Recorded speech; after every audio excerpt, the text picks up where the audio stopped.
nice old man, isn't he? He's very clean.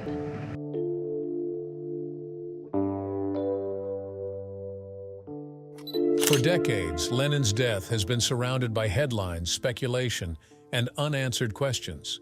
But now, at 82, Mick Jagger has opened up with revelations that shed new light on what really happened. His words are surprising, controversial, and may change the way you look at that tragic night forever. Join us as we uncover what Mick Jagger finally revealed about John Lennon's death. Broken home beginnings. John Winston Lennon was born on October 9, 1940, in Liverpool, England, during the Second World War. His parents were Julia Stanley and Alfred Lennon, but his childhood was shaped less by their presence together and more by their absence as a couple. Alfred, a merchant seaman, spent most of his time away at sea and was largely absent during John's formative years. Julia, spirited and fun-loving, cared for John but struggled with stability. Their marriage soon broke apart, leaving John in an unsettled household. As a boy, Lennon stood out for his mischievous nature. At Dovedale Primary School and later at Quarrybank High School, he became known for causing trouble in class, doodling during lessons, and challenging authority figures. Teachers often labeled him a troublemaker, but classmates remembered his sharp wit and humor. He liked to write his own stories and cartoons, filling notebooks with imaginative sketches and wordplay. This early love for language and drawing revealed a creative side that, although undisciplined, hinted at the artist he would become. In 1958, tragedy struck when Julia was killed in a car accident, just as John was growing closer to her. She was hit by a car near Mimi's house, and the loss devastated him. At 17, Lennon was left heartbroken and angry, emotions he struggled with for the rest of his life. Friends would later recall that this loss left a permanent mark, fueling both his rebellious edge and the deep sensitivity he expressed in his music. Music entered John's world during his teenage years, when Britain was swept up by the skiffle craze. Skiffle was a type of music influenced by American folk and blues, often played with homemade instruments. John was fascinated by the sound and the energy of it. In 1956, he formed his first band, the Quarrymen, named after Quarrybank High School. The group played local gigs, bringing together friends with guitars, washboards, and improvised instruments. A turning point came in July 1957, when the Quarrymen played at a church garden fete. There, John met a young Paul McCartney, who impressed him with his ability to tune a guitar and play songs from memory. McCartney soon joined the group, followed not long after by his friend George Harrison. These early encounters marked the beginning of a partnership that would eventually change music history. John Lennon's childhood was full of conflict, creativity, and loss, but it also laid the foundation for his drive to create and to challenge. And this is just the beginning of how John turned his restless energy into music that shook the world, from clubs to chaos. By the late 1950s, John Lennon's band, the Quarrymen, began to evolve into something larger, with Paul McCartney and George Harrison joining, and later Stuart Sutcliffe on bass and Pete Best on drums. The group slowly transformed into what would become the Beatles. Their real test came in 1960, when they went to Hamburg, Germany, to play long nights in seedy clubs. Life there was tough. Shows often lasted 8 hours, with only short breaks in between. The young musicians had little money and lived in cramped, rough conditions. But those endless nights shaped their sound and built their stamina. They learned to perform with raw energy, to keep crowds engaged no matter how tired they were. Hamburg also pushed them to grow closer as a band. Lennon, who projected a sharp and sometimes intimidating presence on stage, became the unofficial leader. His sarcasm and wit gave the group an edge, while McCartney brought polish and Harrison added precision. Beneath Lennon's tough exterior, though, was someone carrying deep pain and insecurity, especially from the loss of his mother. That mix of humor, aggression, and vulnerability made him both magnetic and unpredictable, setting the tone for the band's early identity. By the early 1960s, the Beatles returned to England with a much stronger sound. After securing Brian Epstein as their manager and replacing Pete Best with Ringo Starr on drums, the band began to take off. In 1962, their single Love Me Do gave them their first chart success in the UK. followed by hits like Please Please Me and She Loves You. Audiences were drawn not just to their music, but to their personalities. Lennon stood out as the sharp-tongued co-leader, quick with a joke in interviews, and often more biting than his bandmates. By 1964, the Beatles had broken through in the United States with their famous appearance on The Ed Sullivan Show. Beatlemania exploded across the globe. Crowds of screaming fans followed them everywhere, and their concerts were drowned out by the sheer noise of audiences. They were more than a band. They became a cultural phenomenon. Lennon, however, sometimes struggled with the overwhelming fame. While he enjoyed the success, he also felt trapped by it, unable to live a normal life or find peace in public. In 1966, Lennon sparked controversy when he remarked in an interview that the Beatles were more popular than Jesus. The comment, though meant as a reflection on how massive their fame had become, was taken as offensive by many religious groups, especially in the United States. There were protests, record burnings, and even threats against the band. The scandal added to Lennon's reputation as someone unafraid to speak his mind, regardless of the consequences. By the mid-1960s, the pressures of non-stop touring, constant media attention, and public scrutiny weighed heavily on Lennon and the rest of the band. They decided to stop touring in 1966, retreating to the studio to focus on recording. For Lennon, it was both a relief and the start of a more complex chapter in his life. And next comes the story of how Lennon's personal relationships began to change everything around him. Love, lies, and Yoko. John Lennon's personal life was often as complicated as his music career. Long before he was a global icon, he was a young man in love with Cynthia Powell, a fellow art student he met at the Liverpool College of Art. Cynthia was drawn to John's sharp humor and confidence, though his unpredictable behavior sometimes made their relationship stormy. Despite the ups and downs, they grew close, and when Cynthia became pregnant in 1962, they decided to marry. Their son Julian was born in April 1963, just as the Beatles were beginning to dominate the charts. Their marriage unfolded in the middle of Beatlemania, which put an enormous strain on their private life. While Cynthia preferred a quiet home, John was constantly traveling, recording, or caught in the chaos of fame. Women threw themselves at the band, and Lennon admitted later in life that he was unfaithful more than once during those years. The distance between them widened, and Cynthia found herself raising Julian largely on her own.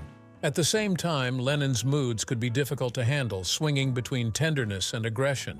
Their domestic life, though rooted in love at first, was overshadowed by the demands of his career and his growing unhappiness. As a father, John's relationship with Julian was troubled. He loved his son, but he often struggled to show it. Touring and recording left little time for family, and when he was home, he could be distracted or absent-minded. Lennon later admitted that he had not been a good father to Julian, carrying guilt about it for the rest of his life. Julian grew up feeling the distance, describing their bond as strained. For Lennon, balancing fame with the responsibilities of being a parent proved nearly impossible in those years. Everything changed in 1966 when John met Yoko Ono, a Japanese avant-garde artist. Their meeting at an art gallery sparked an immediate connection, and soon they began working together creatively. Yoko's influence on Lennon was profound. She encouraged him to experiment with sound and to express himself openly in new ways. Their relationship quickly grew into a deep partnership, blending love, art, and politics. This shift was not welcomed by everyone. Many Beatles fans blamed Yoko for distracting Lennon and for contributing to the tensions within the band. Even some of his bandmates found her constant presence in the studio frustrating, as it broke with their usual working routine. Still, Lennon stood by her, often dismissing the criticism and insisting on her importance in his life. Lennon's dependence on Yoko was intense.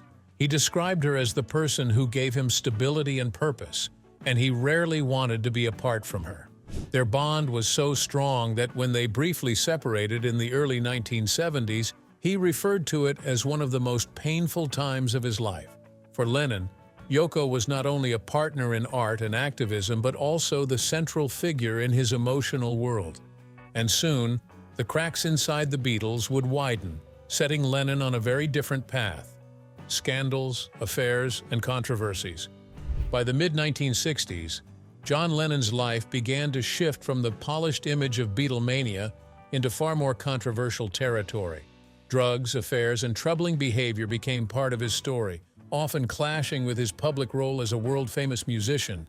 Lennon's experimentation with drugs started with marijuana, which he and the other Beatles first tried with Bob Dylan in 1964.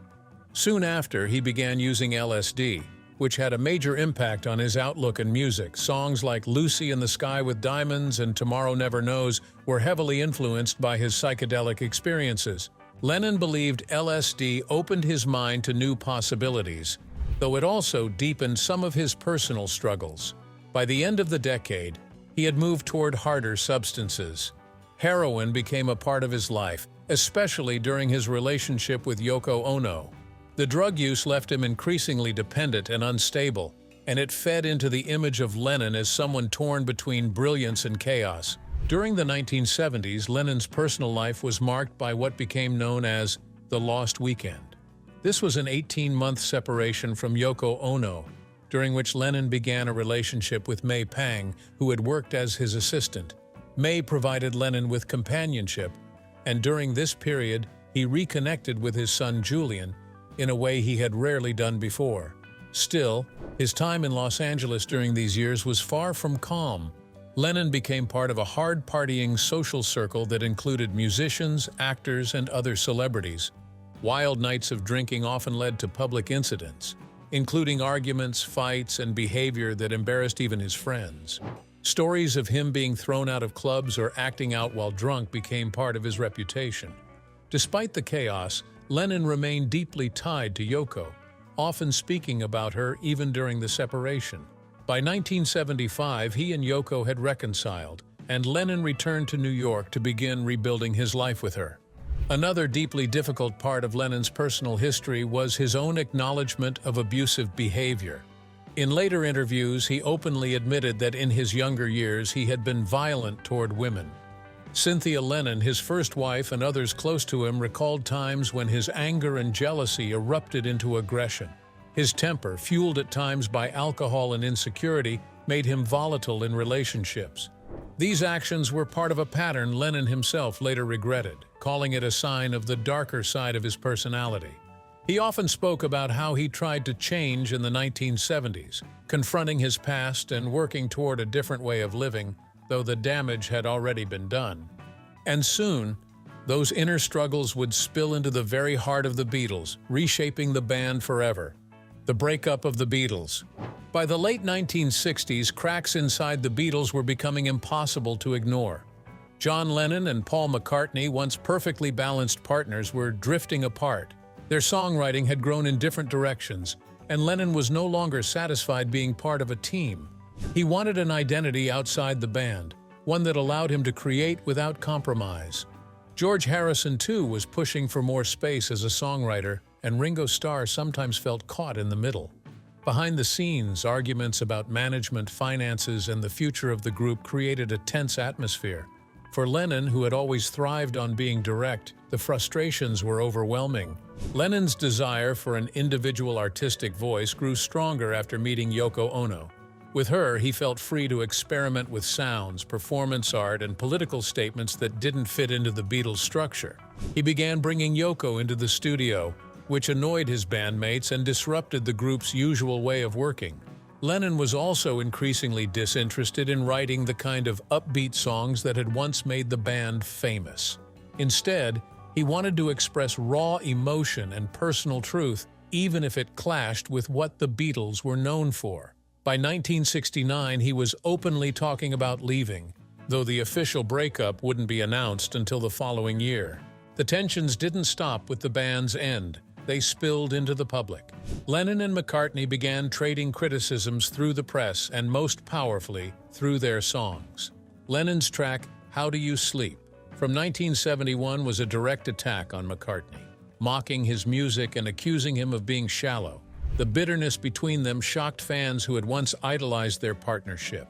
Lennon also gave interviews where he dismissed much of the Beatles' work, calling some of it lightweight or dishonest. While some of his remarks were fueled by anger in the moment, They reflected how strongly he wanted to separate his identity from the band. Alongside music, Lennon threw himself into political activism. With Yoko, he staged bed-ins for peace, protested the Vietnam War, and spoke out against world leaders. His outspokenness drew attention from the U.S. government, leading to FBI surveillance and attempts to deport him. Lennon saw activism as part of his art, blending music and message in a way that few rock stars had done before. The breakup of the Beatles was painful and messy, but it pushed Lennon into a phase of radical honesty and bold creativity. And next, his move to New York would take those changes even further. Exile in Manhattan.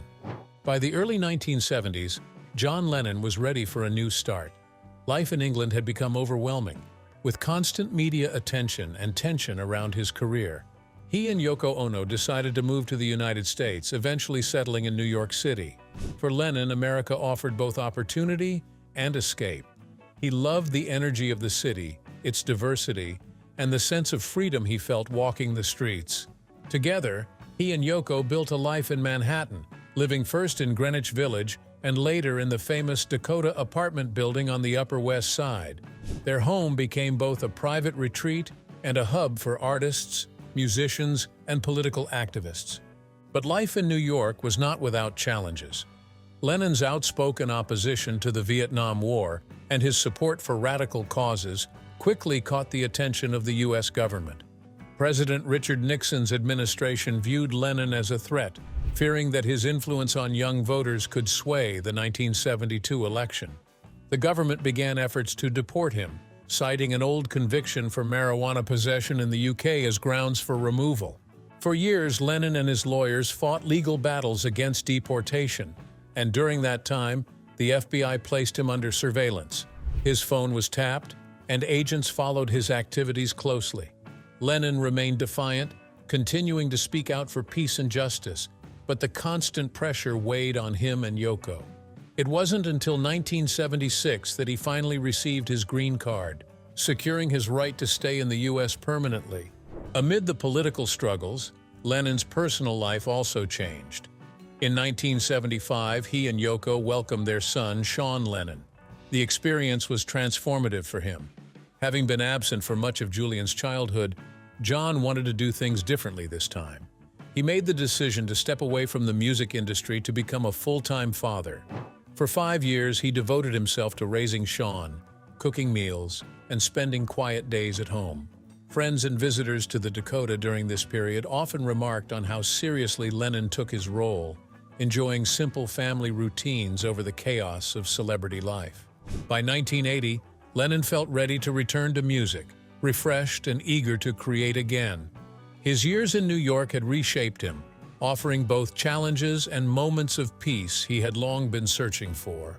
And with that comeback came a friendship that showed a different side of him, his bond with Mick Jagger. Friends, rivals, rebels. John Lennon's friendship with Mick Jagger was never simple. Hello, John. Mick and I have been performing together for years now. It's so nice to have you back. And wonderful.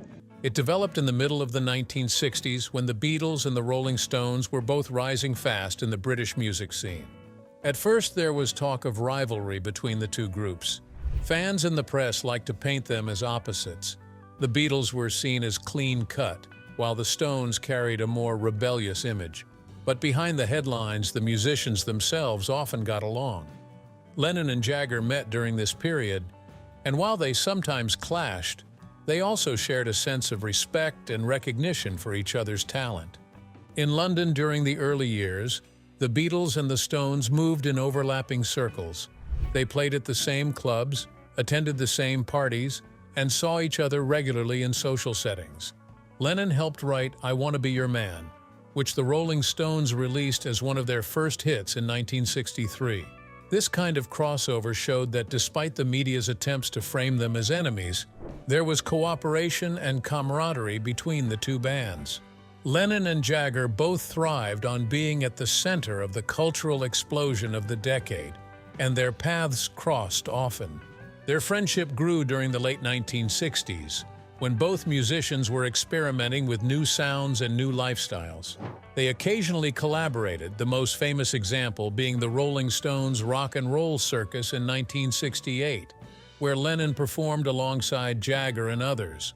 Off-stage, they shared time at private parties where drinking, drugs, and long nights of conversation were common. The two men also had a taste for the same kind of social scene, fast-moving and filled with artists, celebrities, and people pushing boundaries. In these settings, their bond was based less on formal collaboration and more on shared experiences of fame and excess. Lennon, however, was known for his sharp tongue, and he did not hold back when speaking about Jagger. In interviews, he sometimes praised him, but just as often criticized him.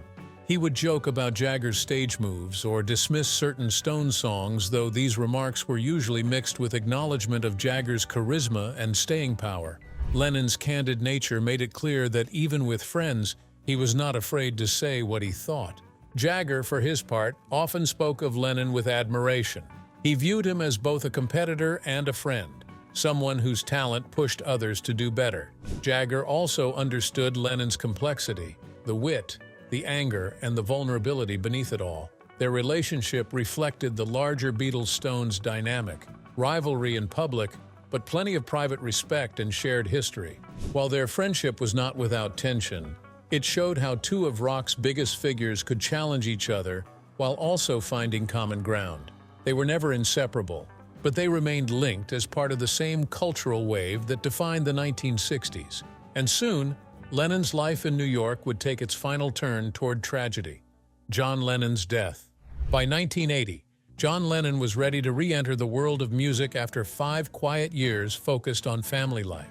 Together with Yoko Ono, he began writing and recording songs that reflected their shared experiences. The result was the album Double Fantasy, released in November of that year. The project was designed as a dialogue between the two of them, with their songs placed side by side. Lennon's tracks often centered on domestic love, fatherhood, and a sense of renewal, while Yoko's songs carried her own artistic voice. The album marked Lennon's return to the spotlight, and the energy around its release showed how excited he was to begin a new chapter. As part of the comeback, Lennon and Yoko gave interviews to the press, including major appearances in magazines and on radio programs. He spoke with optimism, saying he felt recharged after his years away and eager to make more music.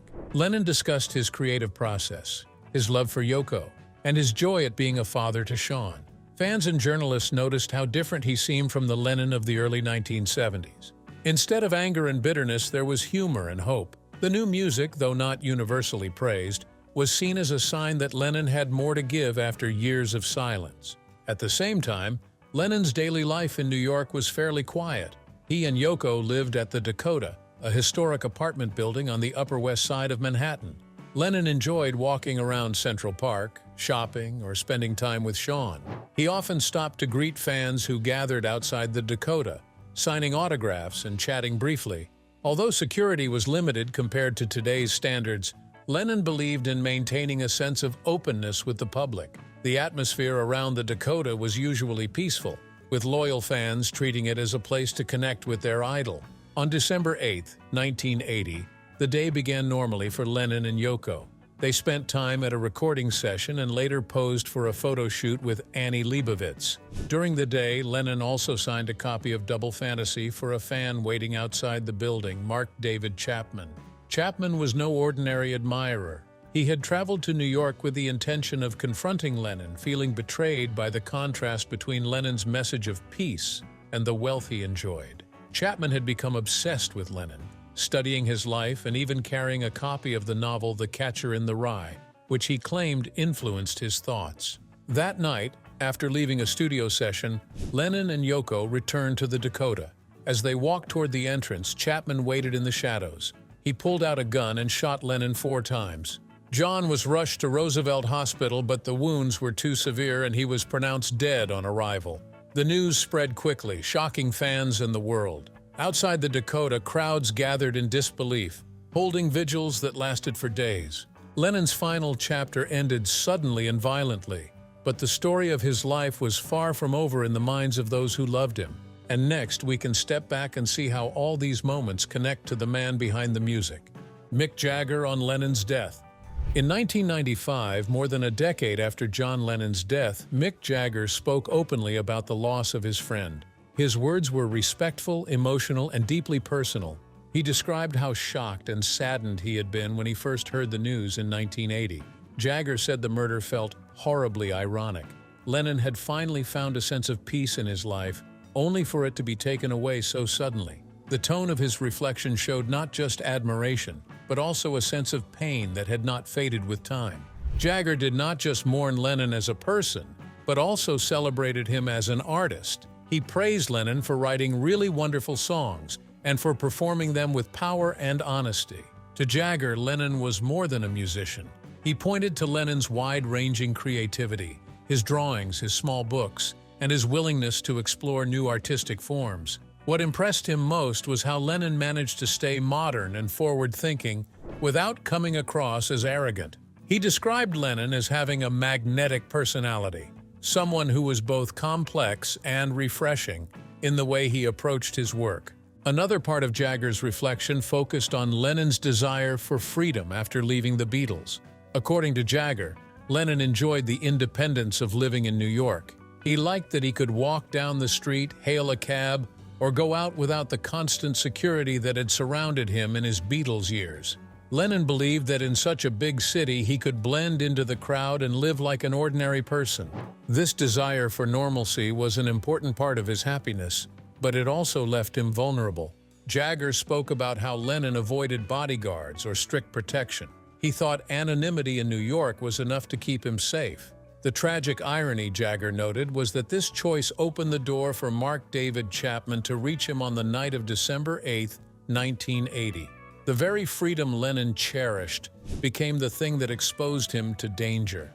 On a personal level, Jagger admitted how deeply he admired and loved Lennon.